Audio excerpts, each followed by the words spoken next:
Welcome, YouTube. This is the most electrifying man in DFS today. That's right, WWF Hasbro man here. Today we are going to be talking NASCAR DFS. The Super Start Batteries 188 at the Daytona Road Course. I'll be giving you 4 of my picks for the race on Saturday, February 20th. Race start time is 5 p.m., and that's going to be on FS1. Before we get started, please hit that thumbs up button and don't forget to subscribe to the channel for weekly NASCAR DFS videos. I do want to apologize for my crappy mic. I am using the computer mic right now, but I do have a mic ordered. Hopefully within the next few videos we will have that up. I just want to recap quickly yesterday, the truck race. You see about 5 laps to go. It was great shape. I was winning the octupleups. Great position, and then we had an accident with Tanner Gray, Sam Meyer, and that just kind of ruined it for me. I was still though able to finish with a profit last night. But nowhere near as close. I lost about, you can see my cash lineup was about 325 there. I went all the way down to 229. But that's the volatility of NASCAR DFS. One accident can wipe out your entire lineup. So let's get started here. This is the Daytona Road Course, 52 laps, stage break after 15:30 and 52 laps. This is going to be, for me, this is a tough one. The road course races, again, I'm big on the place differential. As far as bonus points here, there's only 36.4 total bonus points. You have 23 lead lap points. I'm sorry, 23 fast lap points rather, and 13 lead lap points. But now in this particular race, you have 2 guys, and I'm going to talk about them right off the bat: AJ Almandinger and Austin Cendrick. They could, they're starting up front. They could get out front, and they could lead, almost every single lap. They're the 2 highest priced guys. I'm personally right now, I'm not leaning towards them. If AJ, let's say he was to get out front and he gets half of those bonus points, he's looking at about a 6x if he leads and wins the race. And 6x is definitely a good return, but he does have a really bad floor. If he was to crash early, he could be looking at, upwards of negative 33 points. I think I like Cendrick a little bit more. Last year Cendrick started up front. He got the lead. He led all of stage 1. I could see the narrative maybe a little bit more where Cendrick is out front and does get the win and does get half of the bonus points, getting him the 6x. So if I'd have to pick between the 2, I would definitely be looking at Austin Cendrick at this time. But right now, I don't know that I'm leaning towards either. I think there's some much better plays starting farther back in the field that can get you a lot of place differential. Definitely compete for top 5s and have much safer floors. So for some of those reasons, those aren't going to be my top picks. So my first pick today is going to be starting way in the back, and that's going to be Brandon Jones starting 39th.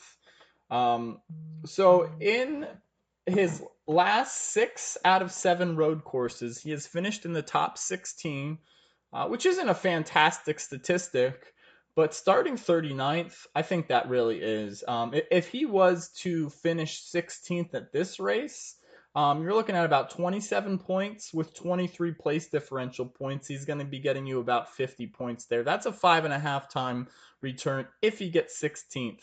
If he cracks the top 10, you're looking at about a 7x return on Brandon Jones. Last year at this exact same course, the Daytona Road Course, he finished 2nd. So he's definitely capable of it. He's in a Gibbs car. So for that, I think he's going to be a great play. His floor is really 0 points. I mean, starting 39th, he's not going to get you anything negative. So he has a very safe floor. So for those reasons, I'm going to start with Brandon Jones as my first pick. All right, and my next pick, we're going to scroll down the list at $8,200. That's going to be Miguel Paluto. I probably just butchered his name, and for that I apologize. But Miguel, he is a Porsche Super Cup champion. He does not have a lot of Xfinity Series experience. Actually, all the way back in 2012 was his last race at Watkins Glen. He is kind of a road course ringer. He finished 13th there. This week he's driving the number 8 car for Junior Motorsports. Just think he's really a great play. He's in great equipment. And you're going to be looking at a possible great return for him. If he was to finish, let's say he finishes that 13th that he got at Watkins Glen, and I personally think he can contend for a top 10. But if he was to finish 13th, he's looking at about 30 points with 22 place differential points, starting way in the back at 35th. So, he's looking at about 52 points there, 6.5x return. And for those reasons, Miguel will be my second pick that I'm going to be locking in to my core. All right, and for my next play, we're going to go with a value play on this one. We're going to be scrolling down towards the bottom, and we're going to be going with Cody Ware. So Cody Ware only started one race last year in the Xfinity Series. You can see it up right there. It was at the Charlotte Roval. He started 38th, finished 7th. And that was just a wet, sloppy track, rain down. So I think for him to finish 7th definitely shows the talent that he has on road courses. He has an average finish of 18th over his last 3 road courses. I don't think he's going to finish 7th, but let's say he hits his average finish of 18th. You're looking at about 25 points for that 18th place finish, plus 20 points in place differential. It's going to give you 45 points total, and that's going to 7x your money. So for that, Cody Ware, he's going to be my third play. All right, and for my fourth and final play, I'm going to be up top.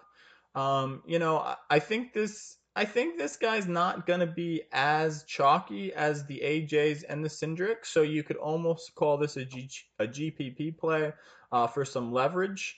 But Noah Gregson is gonna be my final pick here.